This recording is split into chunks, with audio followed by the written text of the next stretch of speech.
Magtitinola po tayo guys ng chicken. Lagyan natin ng papaya at kapitay. Pichay.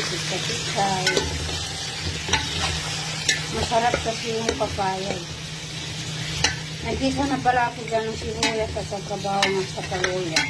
Nalagyan ko rin ng tanglad. May tanglad din dito.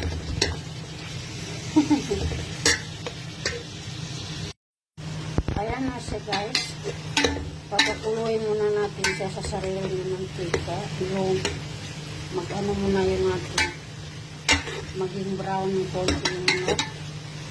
Pwede naman guys walang tanglad. Pero masarap kasi pag may tanglad. Alam mo na, mabango. Siyempre ngayon maglalagay na ako ng black pepper. Pampalasa.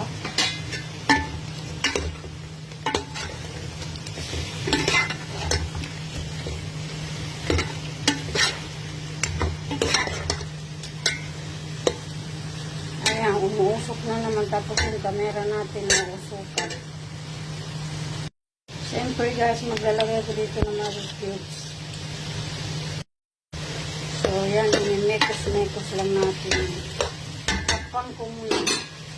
Dahil ganyan na yung ating manok, maglalagay na tayo ng tubig. Paramihan natin ng tubig. Marami kasi akong lalagay gulay.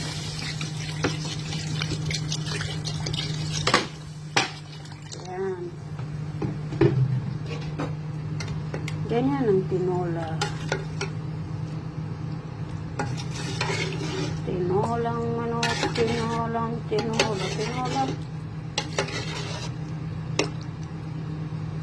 Dahil kumukulo na guys, ilalagay na natin yung papaya natin. Ang papaya natin medyo hinog ng konti pero okay pa rin yan. Okay lang yung konting hinog kasi alam mo naman, walang papaya na hilaw masyado dito. Minsan wala kang makita ng papaya na tama lang ang hilaw. Dito minsan hinog ng konti. Pero okay pa rin ito kasi matigas pa rin siya. Pwede pa rin yan para sa pangtinola ba. Maglalagay pala ako dito ng patis. Tansya lang siya kasi baka maging salt masyado. Minsan lang ako maglalagay ng patis sa aking pagluluto. Pero ngayon naisipan ko maglagay. Ewan ko ba? Maglalagay ako dito ng konting salt. Kasi yung patis, parang salt na yun. Parang asin na yun. Okay lang yan guys, yung parang hinog yung papaya. Pero kahit hinog siya, matigas pa rin siya. Eh wala eh. Wala tayong nakita papayang masyado hilaw. Pero okay lang yan, go lang.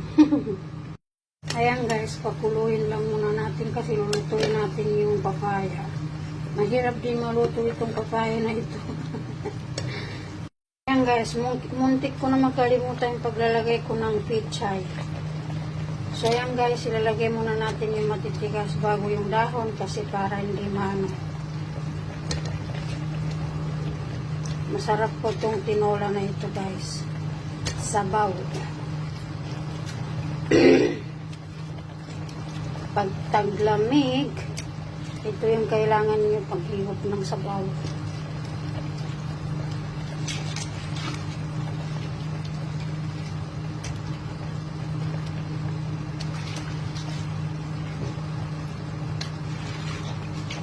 Ayan, hindi naman lahat tangkay.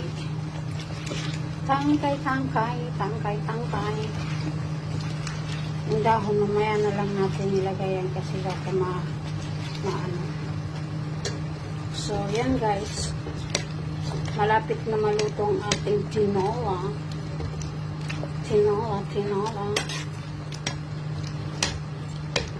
Yung tangkay ng pichay, hindi muna ko nilagay kasi matigas ng konti. Yung papaya luto na pala yan, pero lulutuin muna natin ang ating pichay. So takpan muna natin. Dahil dyan guys, ilalagay na natin ating dahon. Yan. Alam niyo guys, pag maraming gulay, mas masarap.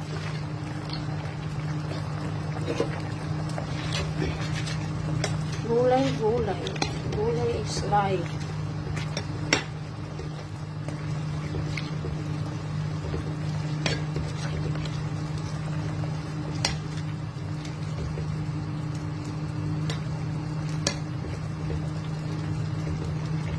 Natikman ko na pala to guys. Okay na yung lasa.